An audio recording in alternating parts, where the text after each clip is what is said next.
The sound of rushing water below filled Lily Owens's ears as she stood on the weathered wooden bridge, her fingers gripping the splintered railing so hard that blood seeped from her palms. And she wondered if anyone would even notice.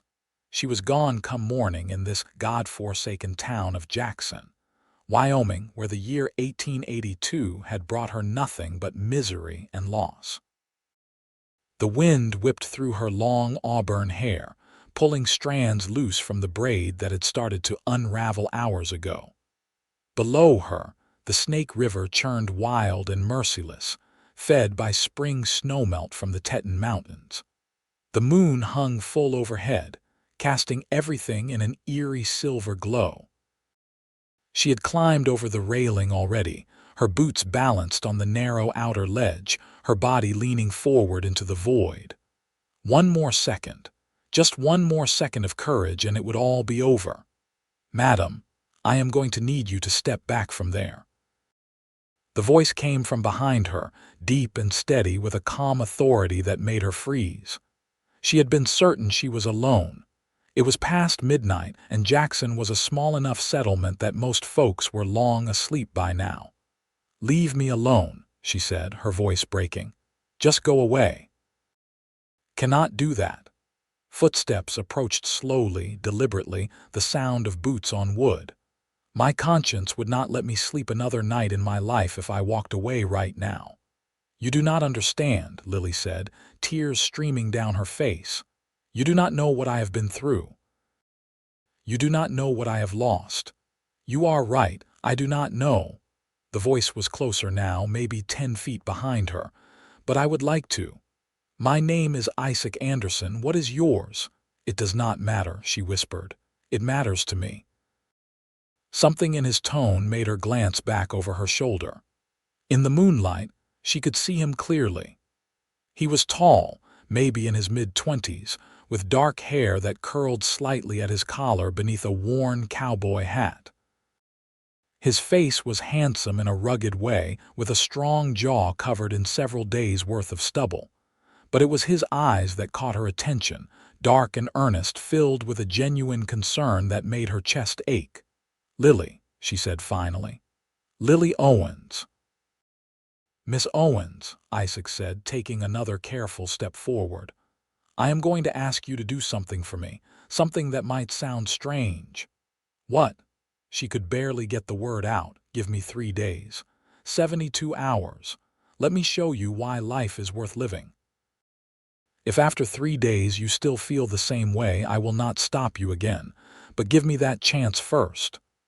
"Why would you care?" Lily asked, her voice hollow. "You do not even know me." "Because 6 months ago I stood right where you are standing now," Isaac said quietly. "And someone gave me that same chance. They showed me that even when everything feels lost, there are still reasons to keep going. Let me do the same for you." Lily's hands trembled on the railing. "I do not have 3 days to give. I have nothing left to give anyone." "Then you have nothing to lose by saying yes," Isaac pointed out. 3 days. That is all I am asking." The wind picked up and Lily swayed slightly on the narrow ledge. In that moment, she felt Isaac's hand close gently around her wrist, steadying her. His grip was warm and solid and somehow reassuring. "Please," he said softly, "let me help you back over." Maybe it was exhaustion. Maybe it was the genuine kindness in his voice. Maybe it was simply that some small part of her, buried deep beneath all the pain and grief, still wanted to live. Whatever the reason, Lily found herself nodding. Isaac moved slowly, keeping one hand on her wrist while offering his other hand to help her climb back over the railing.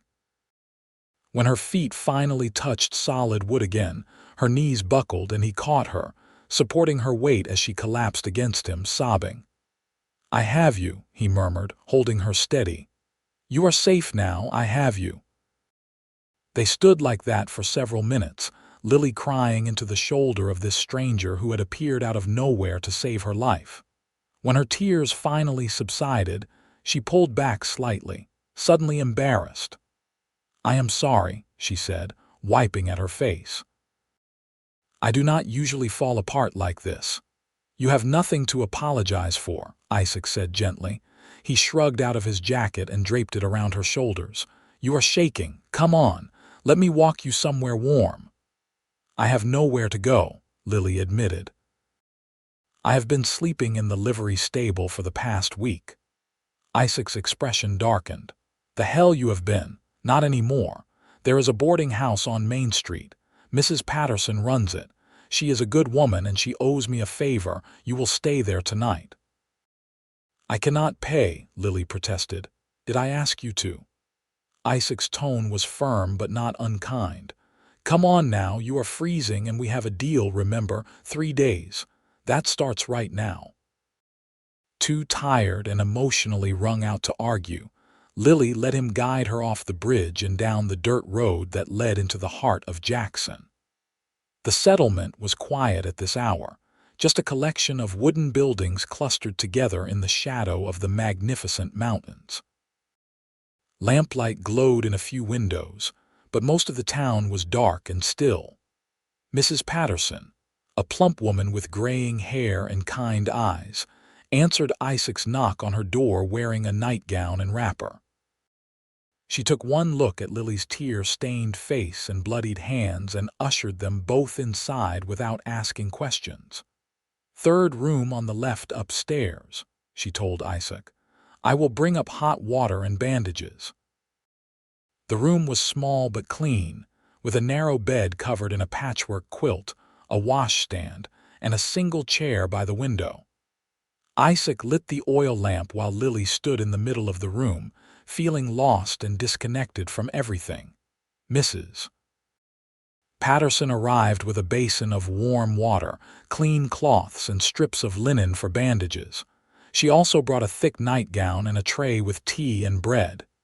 You eat something, she instructed Lily, and get some sleep. Things always look better in the morning. After she left, Isaac gestured to the chair. Sit down. Let me clean those hands. Lily obeyed, watching as he knelt before her and carefully took one of her hands in his. He worked gently, cleaning the blood away and revealing the deep splinters embedded in her palms. His touch was steady and sure as he removed each one, then cleaned the wounds with surprising tenderness. Where did you learn to do this? Lily asked quietly. I was a field medic during a few skirmishes with raiding parties, Isaac said. Learned basic doctoring out of necessity. This is nothing compared to some of the injuries I have treated. Are you a soldier? Was. Briefly. These days I work as a ranch hand, though I have done just about every job there is to do out here, whatever pays. He finished bandaging her hands and sat back on his heels, studying her face. When did you last eat a real meal? I do not remember, Lily admitted. Drink the tea, eat the bread, then get some sleep. I will be back at dawn and we will start your 3 days. Why are you doing this? Lily asked. Really? Isaac stood, settling his hat back on his head. Because somebody did it for me. Because I know what it feels like to think you have nothing left worth living for. And because something tells me you are stronger than you think you are, Miss Owens. You just need someone to remind you of that.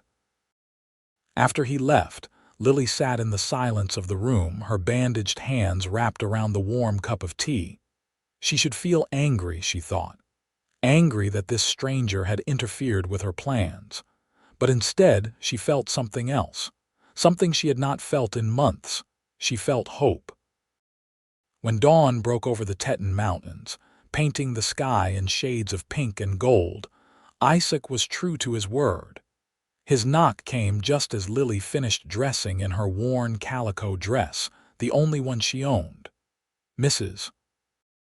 Patterson had left a plate of eggs and biscuits outside her door, which she had forced herself to eat despite having no appetite. Good morning, Isaac said when she opened the door.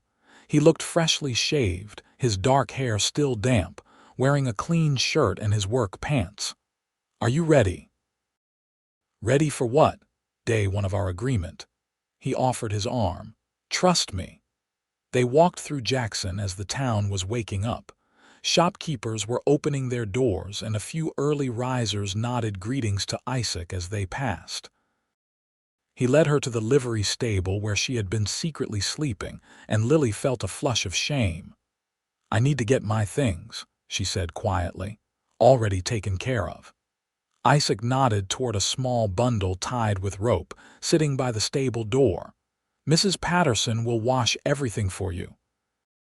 From the stable, he led her to a beautiful chestnut mare, already saddled and waiting. Beside her stood a larger black gelding that Lily assumed belonged to Isaac. "We are going for a ride," he explained, helping her mount the mare despite her bandaged hands. "I want to show you something." They rode out of Jackson, heading north, following a trail that wound through meadows still wet with morning dew. The mountains rose majestically on either side, their peaks still snow-capped, despite the spring warmth in the valley.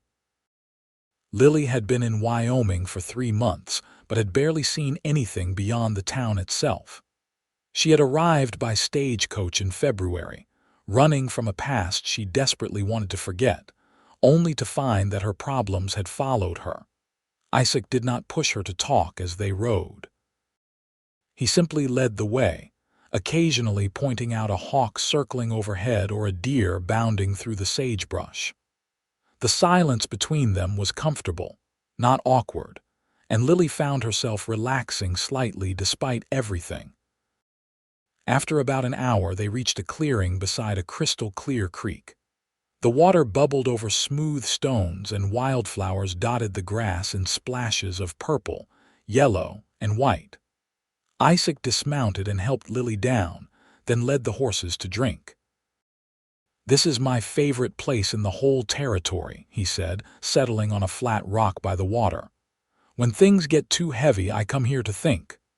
Lily sat beside him, tucking her skirts around her legs. "It is beautiful. It is more than that." Isaac picked up a smooth stone and turned it over in his fingers. "See that mountain right there?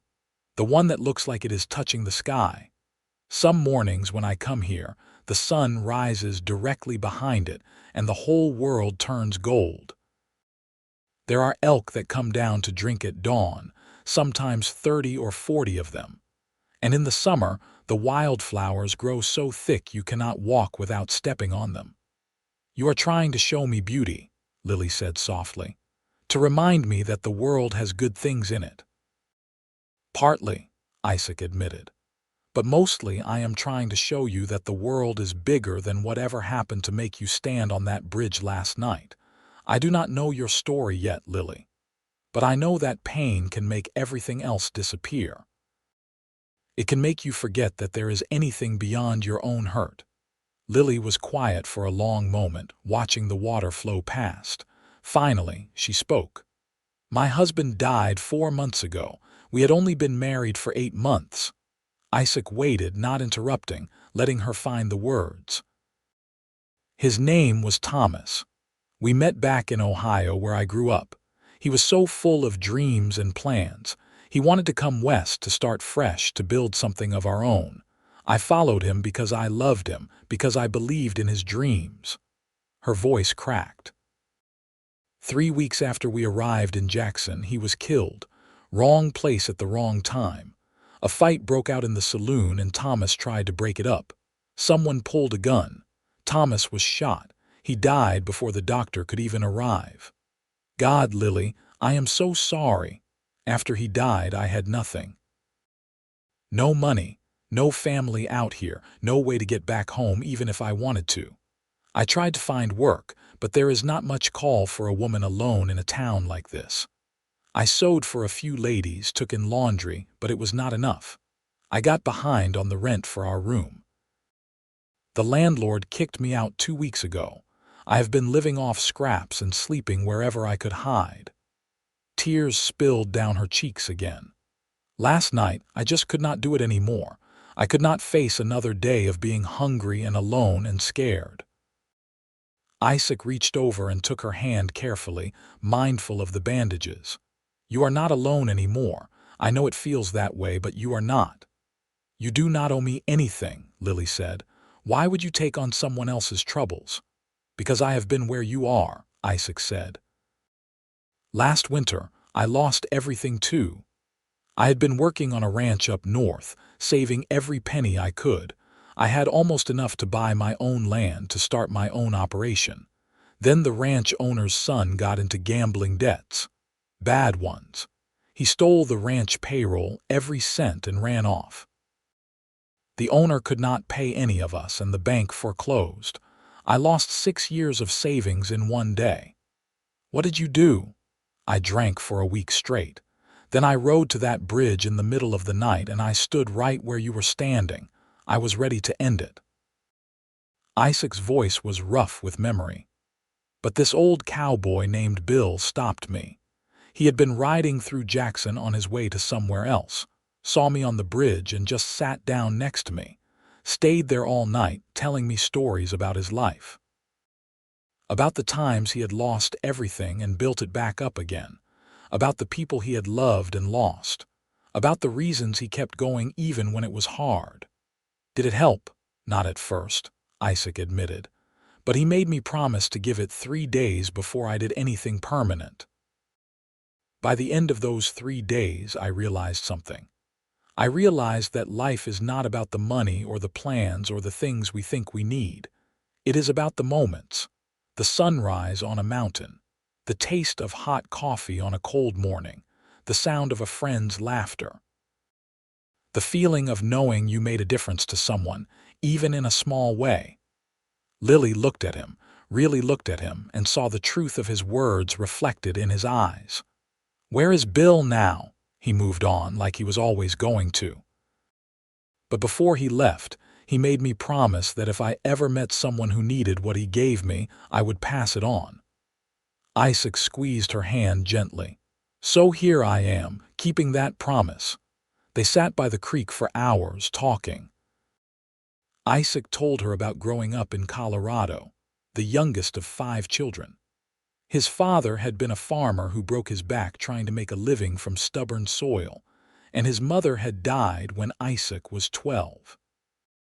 He had left home at 16 to make his own way, working as a ranch hand, a trail guide, a freight driver, anything that would pay. Lily told him about Ohio, about her childhood as the daughter of a seamstress and a store clerk, about her 2 older brothers who had gone to work in the steel mills, about meeting Thomas at a church social and falling in love with his optimism and energy, about the hard journey west and the brief, happy months before everything fell apart. As the sun climbed higher, Isaac unpacked a lunch he had brought: bread, cheese, apples, and a canteen of cool water. They ate sitting on the rocks, and Lily realized she was actually tasting the food for the first time in weeks. The sharp tang of the cheese, the sweetness of the apple, the texture of the fresh bread. Small pleasures she had forgotten existed. What made you choose Jackson? Isaac asked. Thomas heard there was opportunity here, land still available for homesteading, work in the timber industry. He thought we could build a life. Lily's voice was wistful. He was not wrong exactly. There is opportunity for those who have the resources to take advantage of it. We just never got the chance. What would you have done if things had gone according to plan? Thomas wanted to farm. I wanted to open a dress shop eventually, once we were established. I am good with a needle and thread, and there are not many options for ready-made clothing out here. I thought there might be a market. She paused. That dream seems foolish now. It does not sound foolish to me, Isaac said. It sounds like a solid plan. Plans do not mean anything when you have nothing to start with. Then we start from scratch. Isaac stood, offering her his hand. Come on. There is more I want to show you. They rode further into the valley, and Isaac showed her a beaver dam, the intricate construction leaving Lily amazed at what the animals had built. He showed her a grove of aspen trees, their white bark marked with black scars that looked like eyes. He pointed out the tracks of different animals in the soft earth: elk, moose, even a mountain lion. You have to know the land if you want to survive out here, he explained. Every track tells a story. Every plant has a purpose. This one here with the purple flowers is called lupine. Pretty to look at, but poisonous to cattle. And this one, the one with the white blossoms, is wild strawberry. In a few weeks, there will be fruit you can eat. You know so much about this place, Lily said admiringly. I've had good teachers, and a lot of time to learn. Isaac's expression turned thoughtful. That is another thing I figured out after Bill saved my life. Every day is a chance to learn something new, to get better at something, to understand the world a little more. If I had ended my life that night, I never would have learned to track animals properly, never would have figured out how to gentle a wild horse, never would have tasted Mrs. Patterson's apple pie. He grinned at her. And I definitely never would have met you. Something warm unfurled in Lily's chest at those words, something she did not quite want to examine too closely. They rode back toward Jackson as the afternoon sun began its descent toward the mountains, painting everything in warm golden light. Tomorrow, Isaac said as they approached the edge of town, I am going to introduce you to some people, folks who might be able to help you get back on your feet. Isaac, I cannot ask you to do all this. You are not asking, I am offering. He looked at her seriously. We made a deal, Lily. 3 days. This is still day 1. I intend to honor my end of the bargain. That night, back in her room at the boarding house, Lily lay in the comfortable bed and stared at the ceiling. Her body was exhausted from the long ride, her hands still aching from the splinter wounds, but her mind was clearer than it had been in months. She kept replaying the day in her head, the beauty of the mountains, the sound of Isaac's voice as he told her about his life. The way he had looked at her, not with pity but with understanding. She was not naive enough to think that one good day had solved all her problems. She still had no money, no prospects, no clear path forward. But for the first time since Thomas died, she could imagine a future. Not the future she had planned, but something else. Something unknown but not necessarily terrible. The next morning, Isaac arrived with 2 cups of coffee and a sense of purpose. There is someone I want you to meet, he announced. He led her through Jackson to a neat little house on the edge of town. The yard was filled with flowering plants, and chickens scratched in a fenced pen beside the house. Isaac knocked, and a moment later the door opened to reveal a woman in her 40s with laugh lines around her eyes and flour dusting her apron.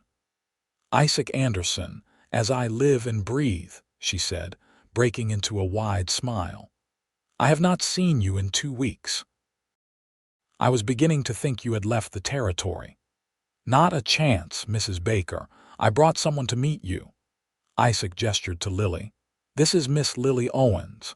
Lily, this is Sarah Baker. She is the best seamstress in Jackson and probably the kindest woman you will ever meet. Sarah's sharp eyes took in Lily's worn dress and bandaged hands, but her expression remained warm. Come in, both of you. I just took biscuits out of the oven. Inside, the house was cozy and welcoming, filled with the smell of fresh baking. Sarah sat them at her kitchen table and served coffee and biscuits with honey butter. As they ate, Isaac explained the situation, carefully summarizing Lily's circumstances without going into painful details.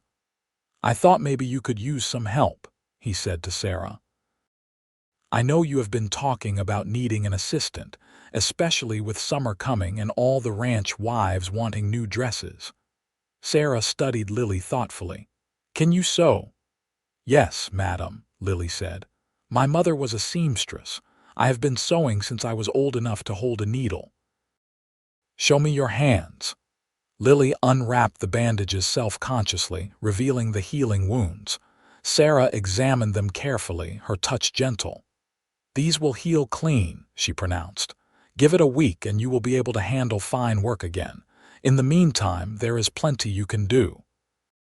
cutting fabric, pinning patterns, pressing seams. She looked up at Lily. I can offer room and board plus a small wage. Not much, mind you, but honest work and a place to sleep that is not a livery stable. Lily felt tears prick her eyes again. I do not know what to say. Say yes, Sarah said with a kind smile.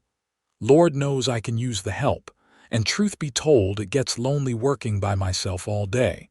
My husband is away driving freight half the time, and my children are all grown and gone. I would enjoy the company. Then yes, Lily said. Thank you. Thank you so much. After they left Sarah's house with plans for Lily to move in the following week, Isaac walked Lily back toward the boarding house. But halfway there, he took a detour, leading her to the general store. What are we doing here? Lily asked. You need proper supplies, Isaac said firmly. Soap, a hairbrush, at least one other dress, the basics. Isaac, I cannot let you pay for all that. Consider it a loan. You can pay me back once you are earning wages from Mrs. Baker. He held the door open for her. Besides, part of learning that life is worth living is remembering what it feels like to take care of yourself. To have clean clothes and feel put together. Small things matter, Lily. Inside the store, Isaac helped her select what she needed. A bar of lavender soap, a good brush, stockings, a simple blue dress that fit reasonably well, and a warm shawl. The store owner, an older man with spectacles, wrapped everything carefully and accepted Isaac's payment without comment. As they walked back to the boarding house with Lily's new purchases, she felt overwhelmed by Isaac's generosity. I will pay you back for all of this, she promised. Every cent. I know you will, Isaac said, but that is not why I am doing it. I am doing it because everyone deserves a chance to start over, and because Bill did the same for me when I needed it. This Bill sounds like he was quite a man. He was. Crusty old cowboy, full of wild stories, half of which were probably lies. But he had a good heart. He saw someone in trouble and stopped to help, even though he did not have to, even though it cost him time and money and effort.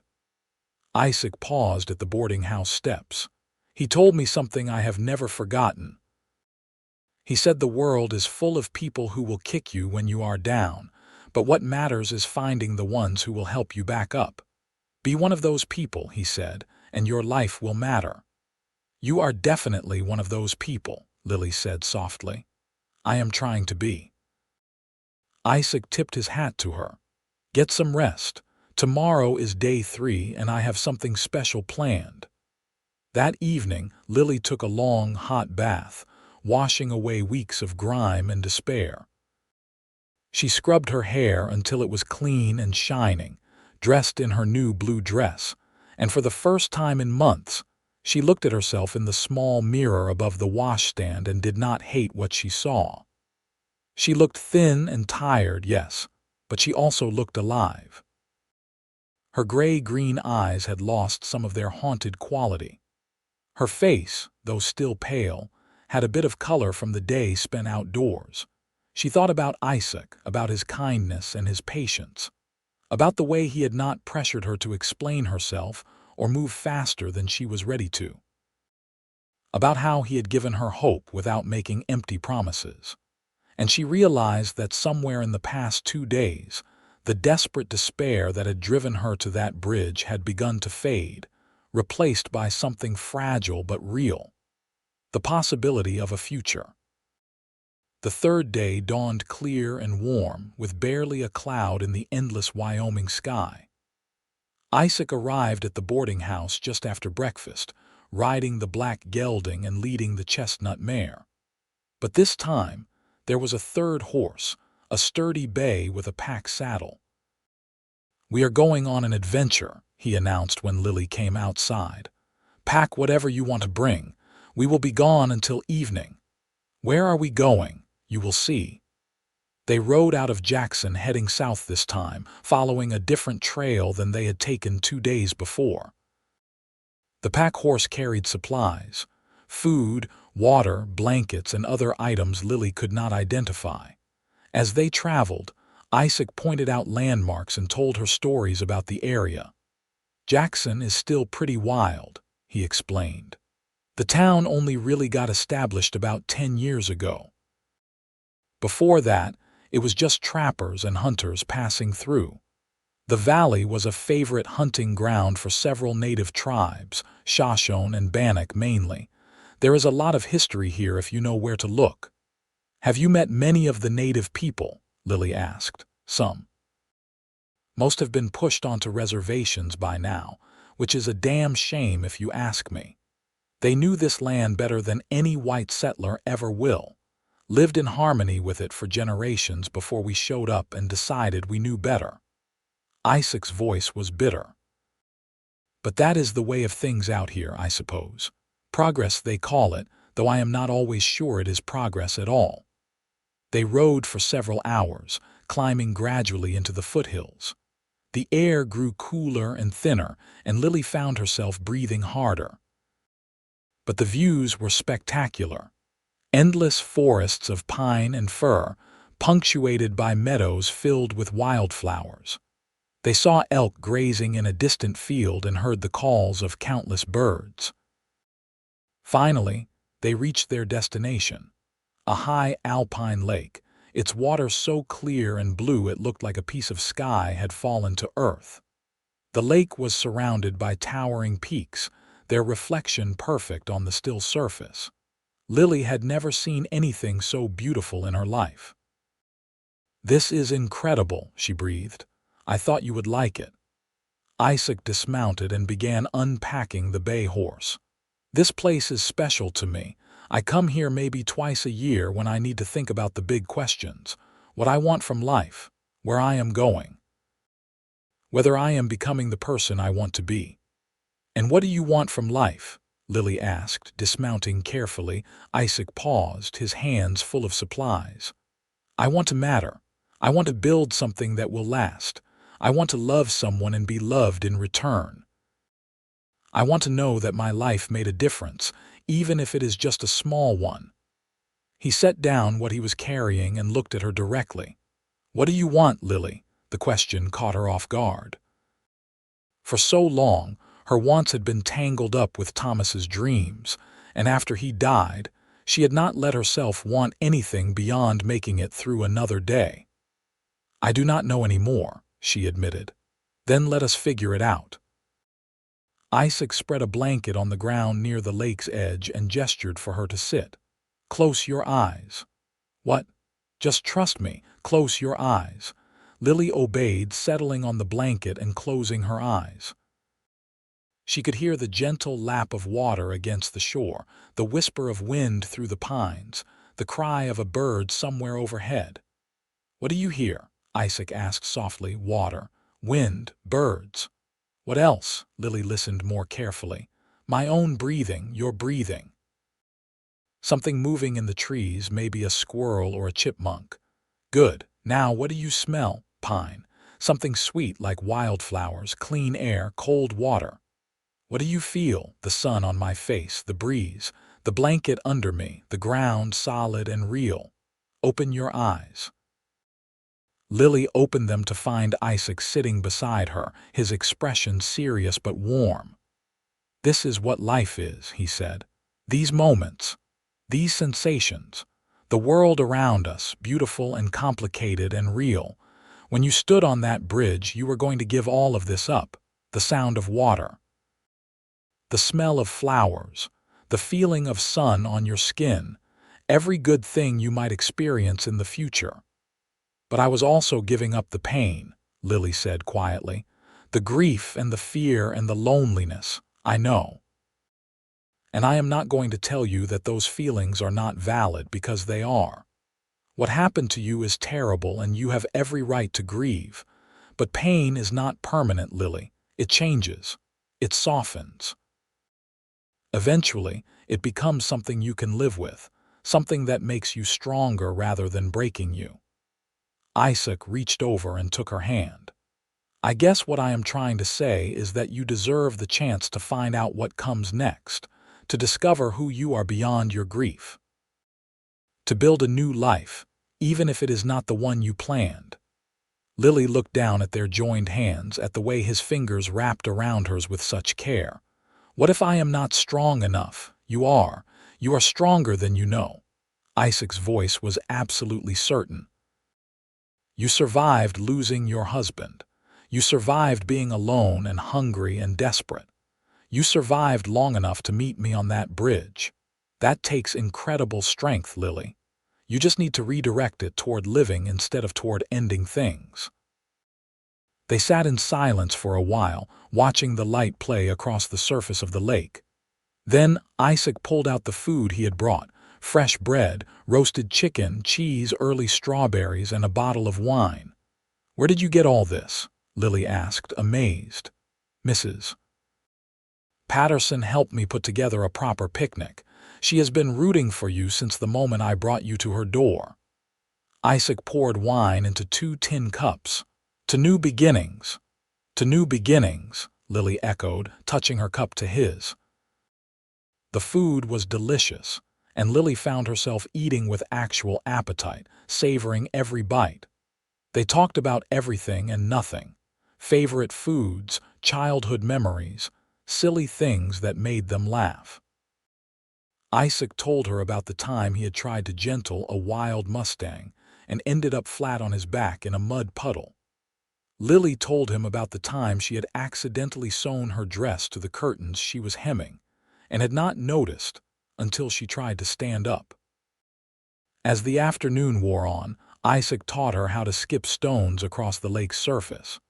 Her first attempts were terrible, the stones sinking immediately with disappointing plops. But gradually, with Isaac's patient instruction, she managed to get a stone to skip once, then twice, then 3 times. "I did it," she exclaimed, laughing with delight at the small victory. "You did," Isaac agreed, grinning at her enthusiasm.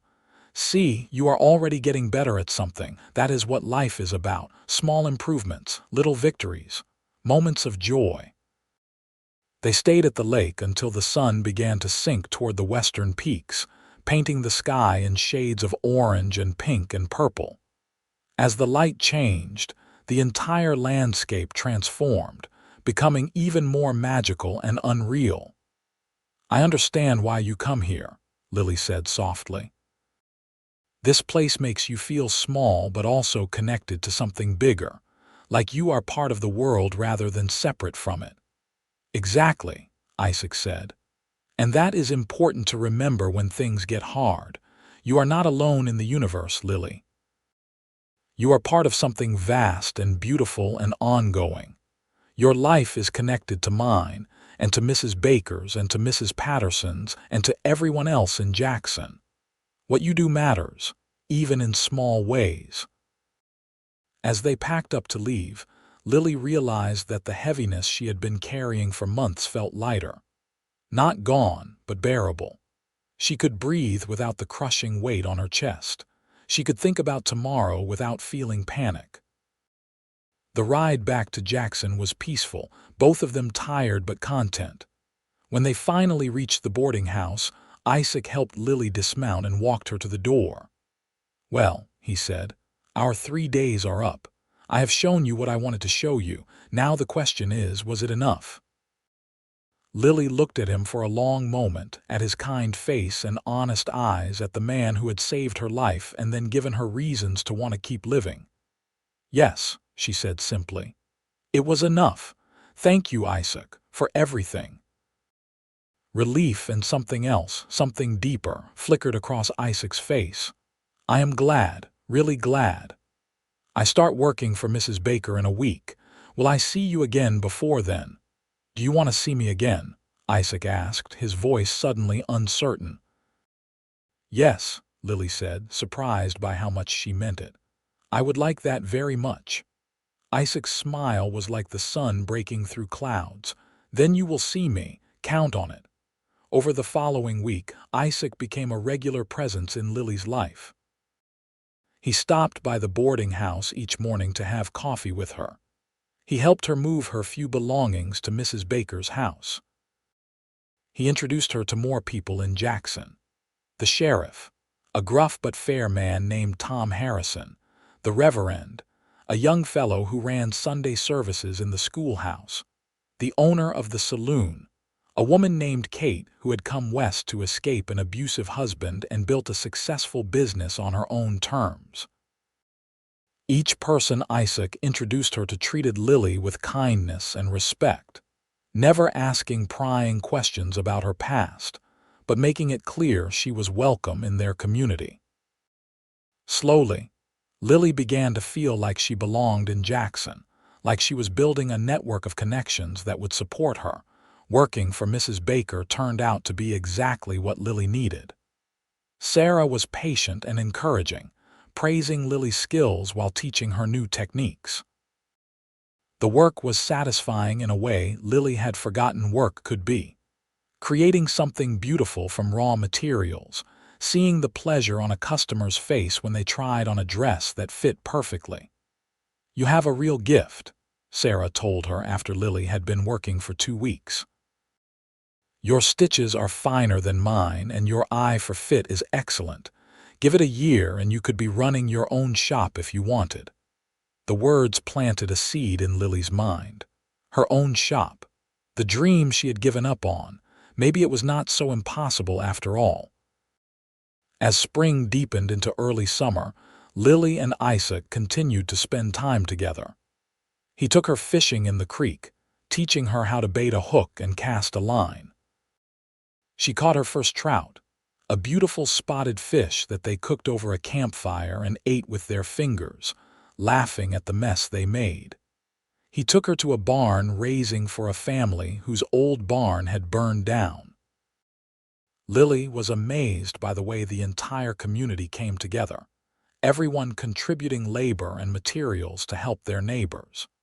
She helped the other women prepare food while Isaac worked alongside the men, his muscles straining as he lifted heavy beams into place. Watching him work, Lily felt something shift inside her. Isaac was handsome, there was no denying that with his strong features and lean, powerful build. But it was more than physical attraction she felt. It was admiration for his character, his kindness, his strength. It was gratitude for what he had done for her. And it was something else, something that made her heart beat faster when he was near. She was falling in love with him. The realization was terrifying.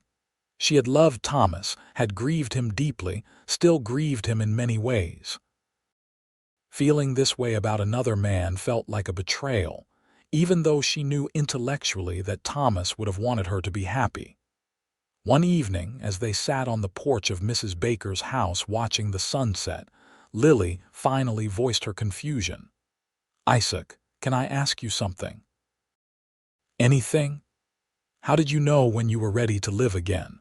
After you lost everything, how did you know when it was okay to move forward?" Isaac was quiet for a moment, considering. "I am not sure I made a conscious decision. It just happened gradually. One day I realized I had gone a whole morning without thinking about what I had lost. Another day I found myself making plans for the future. Little by little, the present became more important than the past." He looked at her carefully. "Why do you ask?" "Because I feel guilty," Lily admitted. Guilty for feeling happy sometimes. Guilty for laughing.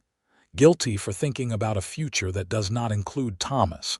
It feels like I am forgetting him or betraying his memory.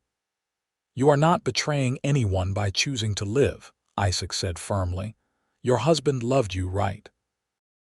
Would he want you to spend the rest of your life in misery? No, he would want me to be happy. Then honor his memory by doing exactly that. Be happy. Build a good life. Love again when you are ready." Isaac paused, then added quietly, "And for what it is worth, I do not think you have forgotten him. I think you have just made room for other things alongside your grief. That is not wrong, Lily. That is healthy." "What about you?" Lily asked. "Have you made room for other things?" "I am trying to."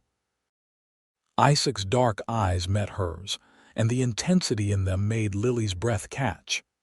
"Truth is, I have not let myself care about anyone in a long time. After I lost everything, it felt safer to keep to myself, to not risk getting attached to people or places or dreams.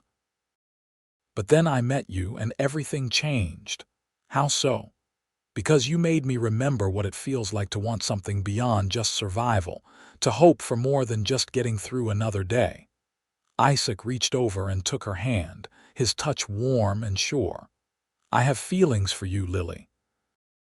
Real feelings. I know the timing might not be ideal and I know you are still healing, but I need you to know how I feel because keeping it inside is driving me crazy. Lily's heart pounded in her chest. Isaac, You do not have to say anything right now, Isaac said quickly. I just wanted to be honest with you.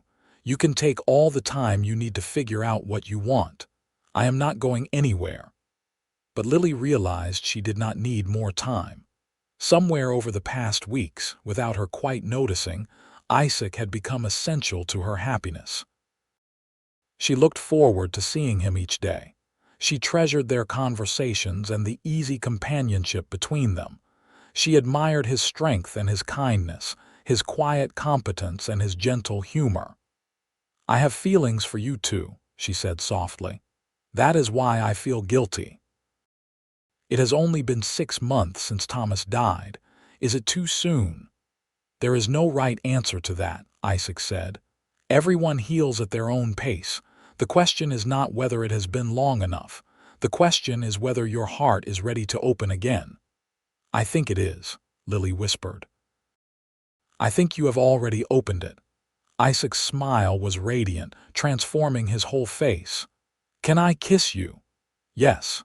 He leaned in slowly, giving her every opportunity to change her mind, but Lily did not want to. When his lips finally met hers, it was gentle and sweet, a kiss full of promise rather than passion. It felt like coming home after a long journey, like finding something she had not known she was searching for.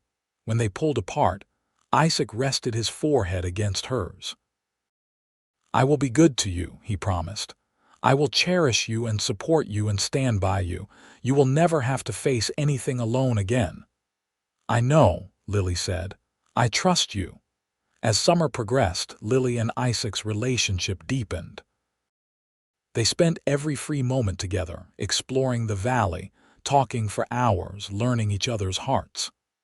Isaac courted her properly, bringing her wildflowers and small gifts, taking her to church on Sundays, treating her with respect and affection. Mrs. Baker, watching them together, smiled knowingly. That young man is head over heels for you, she told Lily. And unless I miss my guess, you feel the same way about him. I do, Lily admitted. Is that wrong, so soon after losing Thomas? Love is never wrong, Sarah said firmly. And Thomas would not want you to spend your life alone. He would want you to find happiness again. Isaac is a good man, Lily. Do not let guilt stand in the way of a good thing. In August, Isaac took Lily to a dance held in Jackson's Main Street. Lanterns hung between the buildings, and a fiddler provided music while couples whirled under the stars. Isaac was not a particularly graceful dancer, but he was enthusiastic, spinning Lily around until she was breathless with laughter. I love you, he said as they swayed together during a slower song. I know it is fast, and I know we have only known each other a few months, but I do. I love you, Lily Owens. Lily looked up at him, at this man who had saved her life and then taught her how to live it again. I love you too, Isaac Anderson. Marry me, Isaac said suddenly. I know I do not have much to offer. I am still saving up for land of my own. I work long hours for not great pay. But I swear I will spend every day of my life making you happy. Say yes, Lily. Please say yes. Lily knew she should probably think about it, should weigh the decision carefully. But her heart knew the answer immediately. Yes, yes, I will marry you. Isaac let out a whoop of joy and lifted her clean off her feet, spinning her around while the other dancers cheered and applauded. When he set her down, he kissed her thoroughly, not caring who was watching. They were married in September, in a simple ceremony at the little church. Mrs. Baker made Lily's dress, a beautiful creation of white cotton with delicate embroidery. Mrs. Patterson arranged flowers from her garden. Half of Jackson turned out to witness the vows, these people who had become Lily's community and family. As Lily spoke her vows, promising to love and honor Isaac for as long as they both lived, she thought about the night on the bridge, about how close she had come to ending everything. If Isaac had not come along when he did, she would never have experienced this moment. She would never have known this joy. After the wedding, there was a celebration with food and music and dancing. But eventually, Isaac pulled Lily away from the crowd, and they walked hand in hand to the small cabin he had been renting on the edge of town. It was not much, just 2 rooms and a loft, but Isaac had cleaned it thoroughly and filled it with wildflowers. "Welcome home, Mrs. Anderson," he said, carrying her over the threshold. That night they made love for the first time, tentatively at first, then with growing confidence and passion. Isaac was patient and tender, making sure Lily felt safe and cherished. Afterwards they lay tangled together in the narrow bed, talking quietly in the darkness. "I cannot believe this is real," Lily murmured. "6 months ago I wanted to die. Now I have never been happier." "6 months ago I saved your life," Isaac said, "but the truth is you saved mine too. You gave me something to care about beyond myself. You reminded me what it feels like to love someone and be loved in return. We saved each other, Lily." Over the following year, life in Jackson settled into a comfortable rhythm. Lily continued working for Mrs. Baker, her skills and reputation growing. Isaac worked various jobs around the valley, always saving money toward his dream of buying land. They were not wealthy, but they had enough, and more importantly, they had each other. In the spring of 1884, Isaac came home with news. A rancher he had worked for was selling a parcel of land, 160 acres with a creek running through it and a small cabin already built. The price was fair, and with the money Isaac had saved plus a small loan from the bank, they could afford it. "What do you think?" he asked Lily, spreading a map on their kitchen table. "It is not much, but it is a start. We could run cattle, maybe some horses. There is good grazing land and plenty of water. In a few years we could build it into something real." "I think it sounds perfect," Lily said. "But what about my work with Mrs. Baker?" "That is up to you. The ranch is only about 5 miles from town. You could ride in a few days a week if you want to keep sewing. Or you could focus on the ranch. Or maybe, eventually, you could open that dress shop you used to dream about." Isaac took her hands. "I want you to be happy, Lily, whatever that looks like for you." They bought the land in May and moved into the small cabin that summer. It was rough living at first, with so much work to be done, fences to mend, a barn to build, cattle to purchase and tend. But they worked side by side, and every improvement they made to the property felt like an investment in their future. Lily continued working for Mrs. Baker 2 days a week, riding into town on the chestnut mare that Isaac had given her as a wedding present. The rest of the time, she helped on the ranch, learning to care for livestock and manage a household in the wilderness. It was hard work, but it was satisfying in a way her old life in Ohio never had been. She was building something real, something that would last. In the fall of 1884, Lily discovered she was pregnant. She was nervous about telling Isaac, worried about how they would manage with a baby when they were still establishing the ranch. But Isaac was overjoyed. "A child," he said, his eyes bright with wonder as he placed his hand gently on her still flat stomach. "Our child. Lily, this is the best news I have ever received. You are not worried about the timing. I am too happy to be worried." Isaac kissed her forehead. "We will figure it out. We always do." Their son was born in May of 1885, a healthy baby boy with dark hair and his father's eyes. They named him William, after the old cowboy Bill who had saved Isaac's life, calling him Will for short. Isaac was a devoted father from the moment Will entered the world, taking turns walking him when he cried at night, changing diapers without complaint, staring at the baby with endless fascination. "I cannot believe we made something so perfect," he said one evening, holding Will while Lily rested. "Look at his little fingers, his tiny nose. He is a miracle." "He is," Lily agreed, her heart full of love for both of them. Life with a baby was exhausting but joyful. Will was a good-natured child, quick to smile and laugh.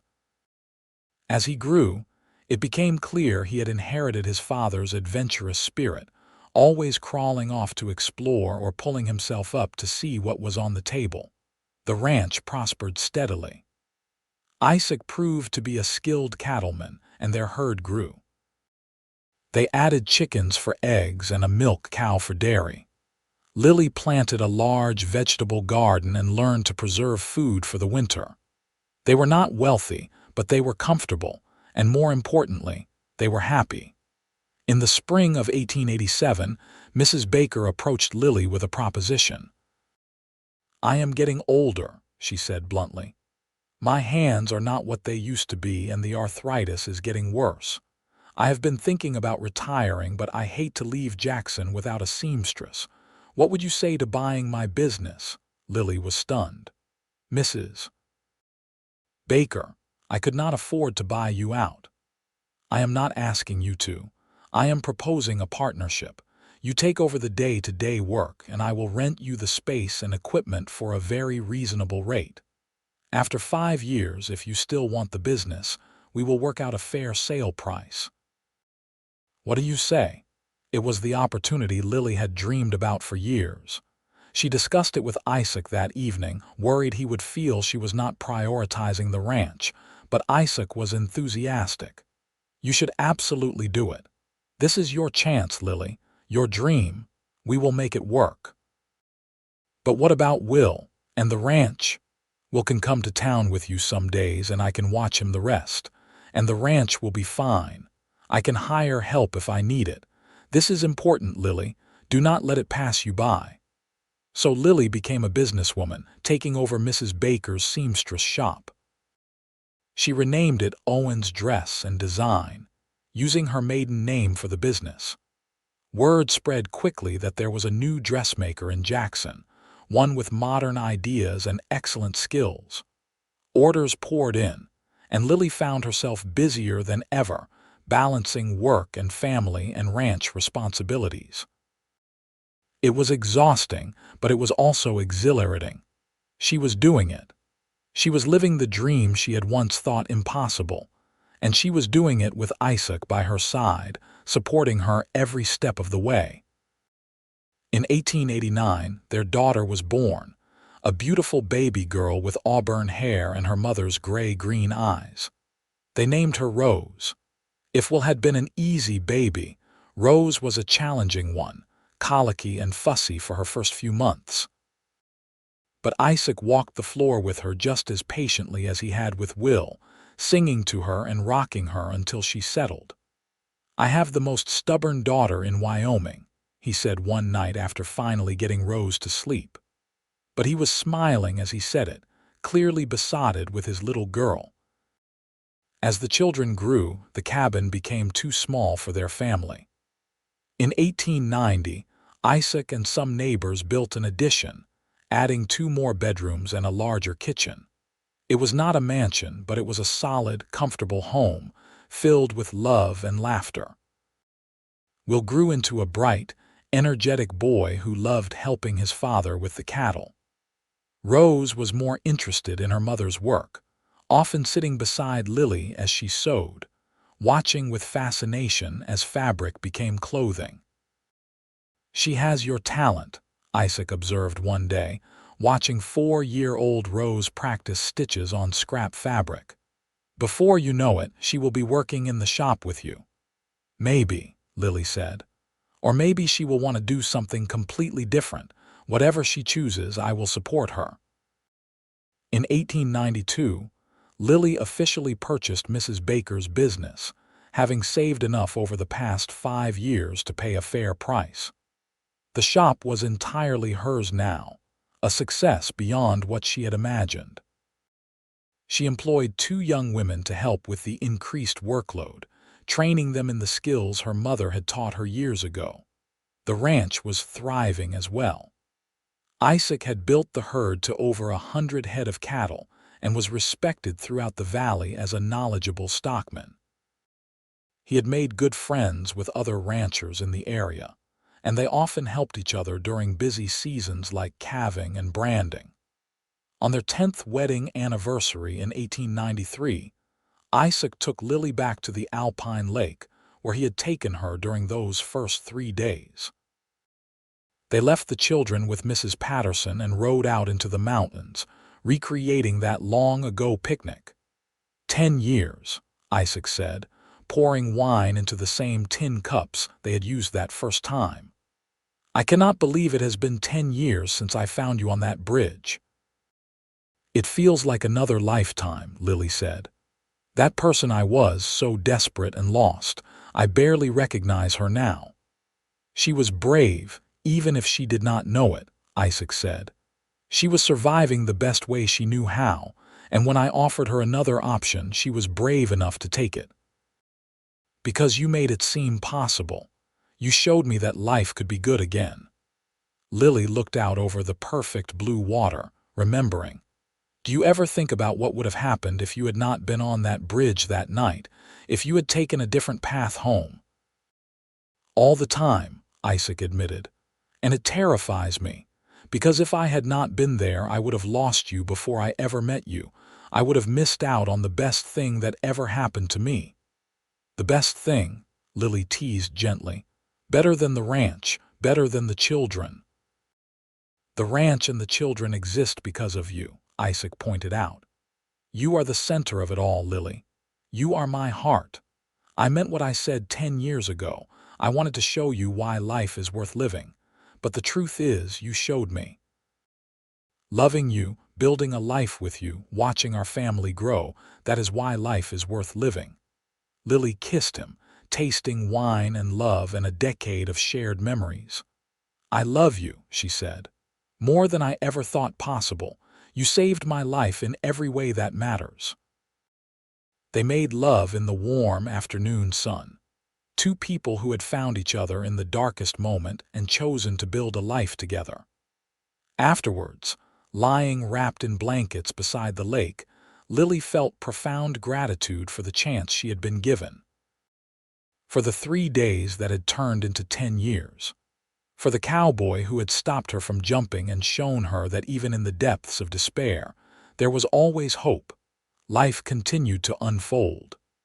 In 1895, their 3rd child was born, another son they named Thomas, honoring Lily's first husband. Isaac had suggested the name, understanding that Thomas would always be part of Lily's story, a chapter that deserved acknowledgement and respect. He was your first love, Isaac had said, and he brought you west, which eventually brought you to me. His memory deserves to be honored. Little Thomas was a quiet, thoughtful child, different from his more rambunctious siblings.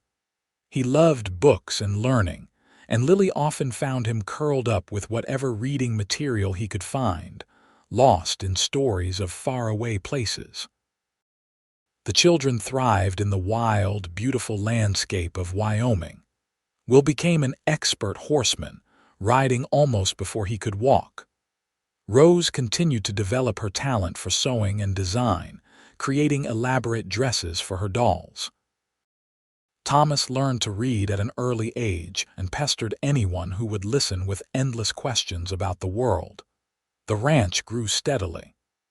By 1898, they had expanded their land holdings to over 300 acres and were running nearly 200 head of cattle.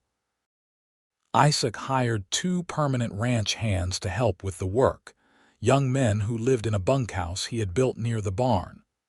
Lily's dress shop was equally successful. She had a waiting list of customers and had gained a reputation throughout the territory for quality work. She had even started designing a few ready-made dresses that she sold through the general store, a novel concept that proved popular. In 1900, as the new century began, Lily and Isaac took stock of their lives. They were both in their 40s now, their children growing up, their dreams largely realized. One evening, sitting on the porch of their house watching the sun set behind the mountains, Isaac took Lily's hand. "Have you been happy?" he asked. "Truly happy." "Happier than I ever imagined possible," Lily said honestly. "There have been hard times, certainly. Winters when the cold seemed endless, summers when drought threatened the herd, times when money was tight or the children were sick. But through it all, I have been happy because I have been with you." "I feel the same way," Isaac said. "Everything I have, everything I am, is because you said yes that night on the bridge, because you trusted me enough to give me 3 days. Those 3 days turned into a lifetime, and I would not change a single moment. Not even the hard parts, not even those. The hard parts made the good parts better. They taught us what we were capable of. They proved that we could weather any storm as long as we faced it together." Isaac pulled her close. "I love you, Lily Anderson. I will love you until the day I die and probably beyond that." "And I love you," Lily said, resting her head on his shoulder. "Thank you for saving my life. Thank you for showing me that even the darkest night eventually gives way to dawn." The years continued to pass, each one bringing new challenges and joys. Will grew into a strong young man who loved ranching as much as his father did. He took over more and more of the daily operations, allowing Isaac to slow down slightly as he entered his 50s. Rose became increasingly involved in the dress shop, her creative designs bringing in new customers. Thomas announced his intention to become a teacher, wanting to bring education to the remote communities scattered throughout Wyoming. In 1905, Will married a rancher's daughter from a neighboring property, a spirited young woman named Emma who fit seamlessly into the family. They built a house on the far side of the ranch and began their own herd. 2 years later, they made Isaac and Lily grandparents with the birth of a daughter they named Lily, after her grandmother.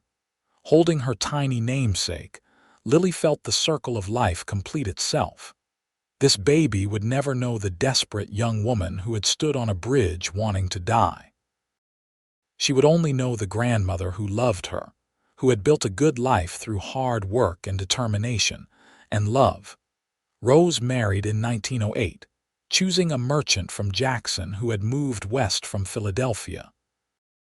They opened a general store together, combining his business acumen with her eye for fashion and quality. Thomas went to Teachers College in Laramie and returned to Jackson to teach at the growing schoolhouse, inspiring a new generation with his love of learning. As Isaac and Lily entered their 60s, they gradually stepped back from the daily work of the ranch and shop, turning operations over to their children. They spent their time doing the things they loved, riding through the mountains, fishing in the creek, sitting on the porch watching their grandchildren play. One evening in the summer of 1915, as they celebrated their 32nd wedding anniversary, their children and grandchildren gathered at the ranch for a party. There was food and music and laughter, 3 generations together celebrating the family that had grown from that fateful night on the bridge. As the sun set and the party wound down, Isaac pulled Lily aside, leading her on a walk down to the creek that ran through their property. They stood on the bank, listening to the water flow, watching the last light fade from the sky. "You remember what I told you that first night?" Isaac asked. "When I asked you to give me 3 days, you said you would show me why life is worth living," Lily replied. "And you did." "I have been thinking about that a lot lately," Isaac said. about how arrogant it was in a way to think I could do that. How could I possibly show you in 3 days what makes life worth living? But you did show me, Lily protested. You showed me beauty and kindness and possibility. No, Isaac said softly. I did not show you why life is worth living. You discovered it yourself. I just gave you the space and time to remember, to see that even in your darkest moment there was still light in the world if you looked for it. Maybe, Lily conceded. But I never would have looked without you. You gave me hope when I had none. You believed in me when I did not believe in myself. You loved me when I thought I was unlovable. And you gave me purpose, Isaac said. You gave me a reason to be the best version of myself. A reason to work hard and dream big and never give up. We saved each other, Lily. That is what I have realized after all these years. It was never about me saving you. It was about two broken people finding each other and choosing to heal together. Lily looked at her husband, at the man who had become her entire world. His hair was gray now, his face lined with age, but his eyes were still the same, still full of kindness and love and strength. I would do it all again, she said. Every moment, every hardship, every joy. If I could go back and change that night on the bridge, I would not, because it led me here, to you, to this life we built together. Me too, Isaac said. He took both her hands in his. When I die, whenever that day comes, I will die happy knowing that I made a difference. That I loved and was loved. That my life mattered because I chose to show up on that bridge at exactly the right moment. Do not talk about dying, Lily said, though she knew it was inevitable. They were both getting older, slowing down. Someday, one of them would leave the other behind. I am not afraid of it anymore, Isaac said. Because of you. Because you taught me that even in the darkest times there is always hope, always a reason to keep going. Whether I have one more day or one more decade, I will spend it grateful for what we have built. They walked back to the house hand in hand, surrounded by the sounds of their family celebrating. Their children's laughter, their grandchildren's shrieks of delight, the conversations and music and joy that filled the evening air. This, Lily thought, this is why life is worth living. Not because it is always easy or always happy, but because of moments like these, because of the people we love and who love us in return, because of the connections we make and the memories we create. Because every day is a chance to experience something new, to feel something real, to be part of the beautiful, messy, complicated world. Years continued to pass, slower now but still precious. Isaac and Lily grew old together, their hands entwined, their lives intertwined, two people who had found each other in the darkness and chosen light. They watched their grandchildren grow and their children thrive. They celebrated holidays and anniversaries and all the small, unremarkable days that make up a life. In the spring of 1924, 42 years after he stopped her on that bridge, Isaac died peacefully in his sleep, Lily beside him. He was 70 years old, worn out from a life fully lived. At his funeral, the church overflowed with people whose lives he had touched. Ranchers and merchants, friends and family, all gathered to honor a man who had made the world better by being in it. Lily grieved, of course. How could she not?